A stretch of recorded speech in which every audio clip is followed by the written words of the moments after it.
Poxa, esse assunto é muito chato. Eu leio e não entendo nada. Nem me fale, acho que vou ficar de recuperação esse ano. Se minha mãe estivesse aqui, ela poderia nos ajudar. Ela é professora de matemática na universidade, só que eu não puxei nem um pouquinho a ela. Pois é, bem que sua mãe poderia estar aqui para nos explicar o que é essa função quadrática. Olá, filho. Graças a Deus cheguei cedo. Vocês estão estudando? É sim, mãe. Temos uma prova sobre função quadrática, mas não estamos conseguindo entender. Afinal, o que é função quadrática? Bom, crianças, vamos ver como posso ajudar vocês. Vamos entender antes o que é uma função. Quando falamos em função, estamos falando em uma relação, algo que está em função de alguma coisa. Quando andamos de táxi, o valor que pagamos é dado em função do tempo e da distância que o táxi percorre conosco. O mesmo acontece quando fazemos uma ligação. O valor gasto está em função do tempo que falamos. Vamos supor que cada minuto falado pagasse 50 centavos. Se falarmos 4 minutos, quanto pagaremos? R$ 2. Isso, muito bem. Mas como você fez para chegar nessa conclusão? Foi fácil, bastou multiplicar 4 por 50 centavos, que é o preço de cada minuto.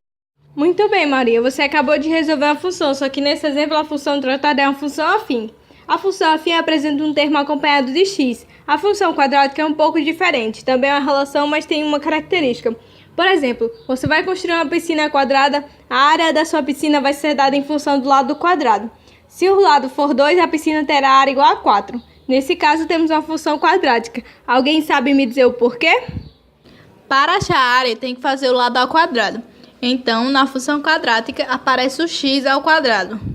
Parabéns, Joana. É exatamente isso. Na função quadrada, temos o x ao quadrado. Ou seja, a nossa variável independente aparece ao quadrado, sendo este a maior potência que acompanha x. Mas tem alguns exemplos aqui que aparece um outro número com x além desse com x ao quadrado. E outros exemplos não. São todas funções quadráticas? Sim, o que caracteriza a função quadrada é que apareça o x ao quadrado, ou seja, o de maior expoente. Pode aparecer outro número acompanhado de x e até outro sem x nenhum. Ou seja, a função quadrada é aquela onde temos 3 números acompanhados de x ao quadrado e o outro do x e o outro puro. Só que pode acontecer de o que acompanha x e o outro puro serem zero, mas nunca o que acompanha x ao quadrado. Isso significa que para ser quadrada tem que ter o x ao quadrado e esse tem que ser o maior expoente. Matematicamente falando, função quadrática é qualquer função dada por f, escrita da forma f de x é igual a x ao quadrado mais bx mais c, onde a, b e c são números reais e a tem que ser diferente de zero. Da forma como a senhora fala, até parece fácil, mas quando vou fazer as atividades não entendo nada. Não sei para que inventaram isso, só para dificultar a minha vida.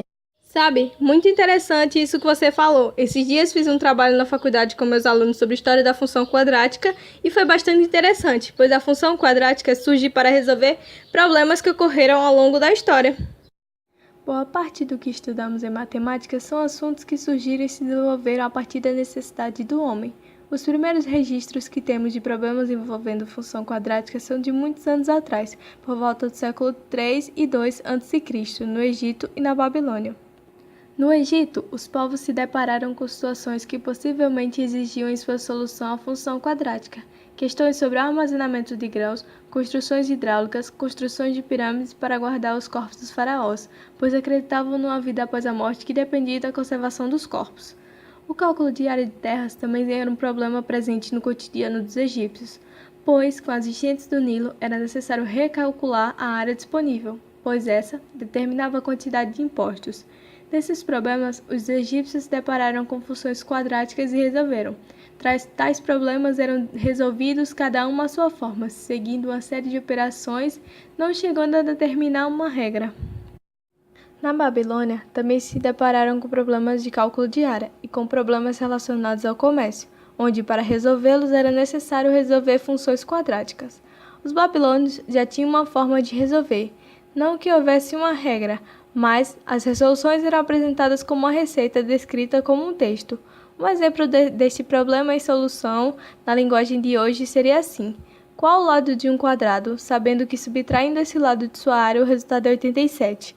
Para resolver, tome a metade de 1, que é 0,5, e multiplique 0,5 por ele mesmo, o que dá 0,25. some o resultado a 880, o que dá 880,25.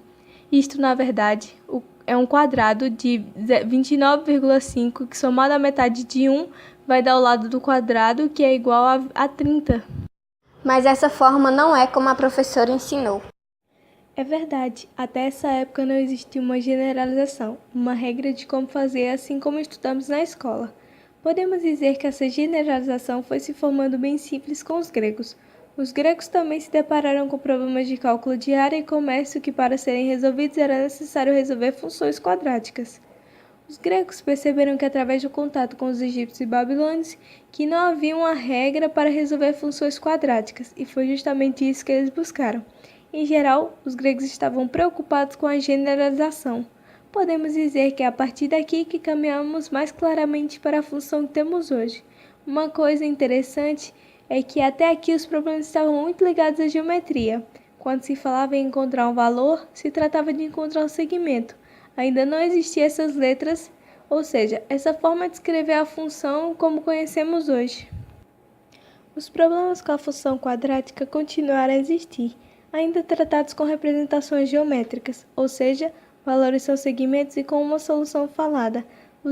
Os árabes, por exemplo, também se resolviam baseando nessas representações e usando a resolução escrita como um texto. Existe um árabe muito importante na história da função quadrática. Ele apresentava em sua obra a equação de segundo grau, bem como sua resolução de forma retórica, além de uma comprovação geométrica denominada como método de completar quadrados. Esse método era uma forma de resolver função quadrada de modo simples, baseando-se na área do quadrado e a medida dos seus lados. Os problemas com a função quadrática não pararam de surgir, mas de certo modo podemos dizer que a partir daqui os matemáticos não estavam mais interessados em resolver um ou outro problema, mas sim em estudar esse objeto matemático conhecido como função quadrática. Após os árabes, são os indianos que recebem destaque. De forma simples, começam a surgir representações para a função quadrática que não sejam textos. Digamos, de forma bem simples, surgem expressões dessas funções. Shidara foi o primeiro a estabelecer uma fórmula matemática para a resolução das equações biquadradas, mas foi Bhaskara, o matemático hindu mais importante, estudando a função quadrática. Ele preencheu algumas lacunas nas obras de seus predecessores e se dedicou à resolução de equações lineares e quadráticas. Aqui no Brasil, o método para a resolução da função quadrada é conhecido como a fórmula de Bhaskara, mesmo os estudiosos afirmando que não se pode atribuir a ele a descoberta da fórmula, pois esse trabalhava com soluções faladas. Os símbolos presentes até então eram muito pouco, de modo em que a função não era escrita como hoje. O surgimento dos símbolos e das letras se deu com o europeu François Viète. Aliás, estudiosos dizem que foi ele que desenvolveu o que chamamos de fórmula de Bhaskara.